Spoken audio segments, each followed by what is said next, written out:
Hello and welcome. Today we're going to be talking about gun violence. That is, the trends, the past legislation, and what new legislation needs to be passed here in America. To begin, the CDC did a study between the years 2000 and 2015 and found that over 10,000 more people per year were dying due to gun violence in the United States.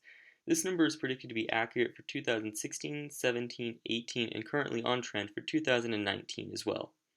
According to the FBI and the Stanford Geospatial Center, mass shootings have been on the rise of roughly 16% annually since the late 2000s. These two statistics highlight the trends which show why the US has now become the second highest nation in the world for total gun-related deaths, and the 20th highest per capita for gun-related deaths.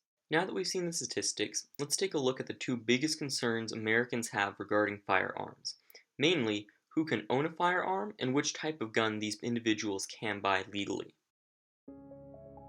There are two types of gun sales. You have what's called a commercial gun sale, where if I wanted to go buy a firearm, I could go to Dick's Sporting Goods or go to a local gun dealer, and I would look at a gun and I'd say, okay, I want to buy that. Then the other sale is a private sale.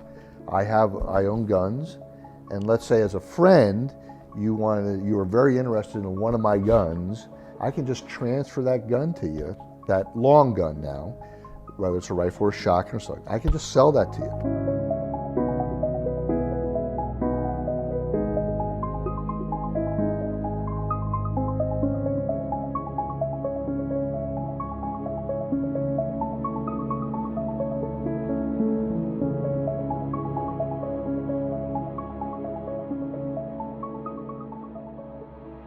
Currently, federal law only dictates that licensed sellers have to perform background checks. This is an issue because it means all private sellers do not have to perform any sort of background check on an individual to which they're selling a gun. Only 9 states have currently extended those laws to be incorporated at the state level so that all sales have to have some type of background check done on them. The last major attempt at federal reform was known as the Manchin-Toomey Amendment. It was an amendment placed back in 2013 that would put restrictions on private sellers, such as those at gun shows, thus making them require background checks on all individuals attempting to purchase a firearm. Unfortunately, however, the amendment was rejected by the Senate due to large lobbying corporations such as the NRA. The other main concern many Americans have is which type of guns are legal to civilian use. While the Gun Control Act and the National Firearms Act have put limitations on this, such as the banning of automatic weapons, up until 2018, semi-automatic weapons with attachments were still legal.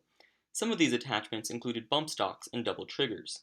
These attachments allowed the semi-automatic weapon, which would naturally have a lower firing rate than an automatic weapon, to now maintain accuracy while producing the same firing rate as an automatic weapon.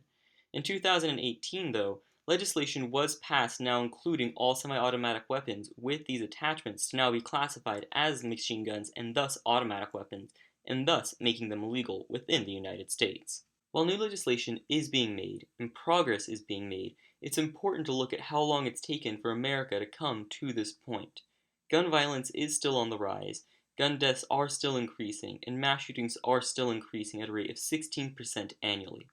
This has led to many students feeling unsafe in their own schools, with over 50% of teenage students reporting they felt unsafe and were worried about a mass shooting occurring at their school. To date, there's still no legislation to monitor the private sales of guns without background checks, nothing to regulate the sales of guns across state borders where regulations may be lower than the state the individual lives in, or any real effective means to track who owns which type of firearms. For these reasons and others, it's important to take action and to contact your local representatives, such as your local state senators and your congressmen, and urge them to push for higher gun control within our communities.